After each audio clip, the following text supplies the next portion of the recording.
Ay, thank you ah. Ang dami nanonood pala. 1,000. Thank you, ang dami nanonood. No? Uy, nabawasan. Huwag na kayo manood. Nabawasan. So, ang ano ko nga doon, maraming salamat nga pala doon sa subscribers natin, followers. 114 pala tayo na. No?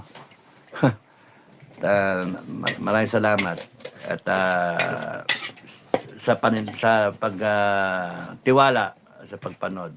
31 October, our tentative day of reckoning.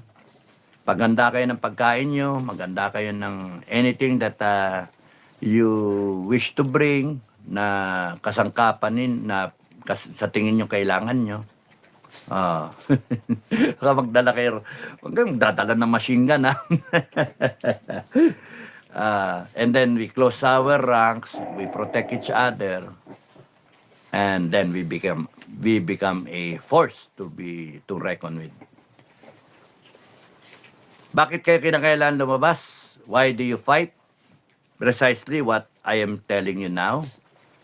Because they have violated the public trust, our trust in them. We have given them positions in government. And what do they do? Hindi nila tayo pinapansin. We wanted to be heard, hindi tayo pinansin. Ngayon kayo mamamansin. Natatakot kasi kayo. Baka kayo ma-Nepal. Baka kayo ma-Indonesia. Baka kayo ma-French. Ma-Frenchy. No? Baka kayo ma-Africa. Ma-Traore kayo, ha? Takot kayo, no? Matatakot din pala kayo. Ano, hingi kayong tulong sa AFP, sa PNP. Subukan nyo, mingi kayo ng tulong. Okay lang, mingi kayong tulong. Ano, sabihan nyo yung PNP, tsaka AFP, na tirgasin nyo, pambabambo nyo, ratratin nyo. Sabihan nyo. And let's see how the AFP will decide. And I like that. I like that. I think 80% of the armed forces will stick with the people. No, and the 20%, good luck to you. We will all hang you. Tingnan natin. Hindi pwede dito yung siga-sigang general. Hindi pwede dito siga-sigang general. Eh, bayad naman. No? Kaya kayo, will strip you of your rank. Demote you to sergeant. Mga inan nyo. Demote you to sergeant. Nakakaya kayo. We will purge your records from the academy. Puta, yung hayop yan. Kakaya kayo. Kakaya kayo. Hindi na kayo naiya sa mga underclass nyo. Where do you go? Where are you supposed to go? Right or wrong? Saan kayo pupunta? Alam nga naman, or. Right or wrong? Saan kayo? Hindi mare-retire na kayo. Hindi nyo ba, you're holding positions of command and you do not know between right or wrong. Uphold the Constitution. Sige, uphold the Constitution. Yun yung argumento. Uphold the Constitution. Anong ginagawa ngayon ng mga tarantadon to sa gobyerno? Bina-violate yung Constitution. Ina-abuse nila yung tiwala ng taong bayan. O, paano i-uphold yung Constitution?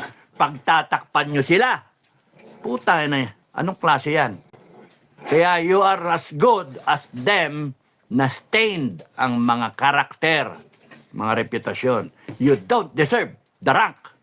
You don't deserve being called honorable men. Kakaya kayo, and women. Kakaya kayo.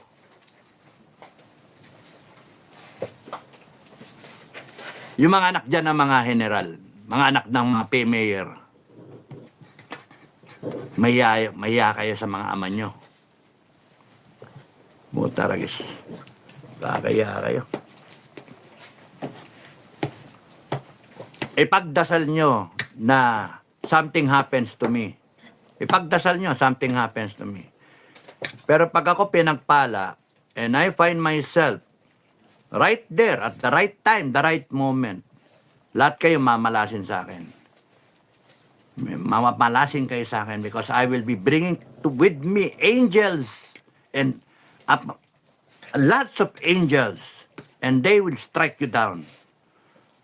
Akala ninyo, ganun-ganun lang ang ano. Akala ninyo, kahit kayo may mga debarel, ako kahit tirador lang yung akin. Kahit wala nga eh. Kahit wala.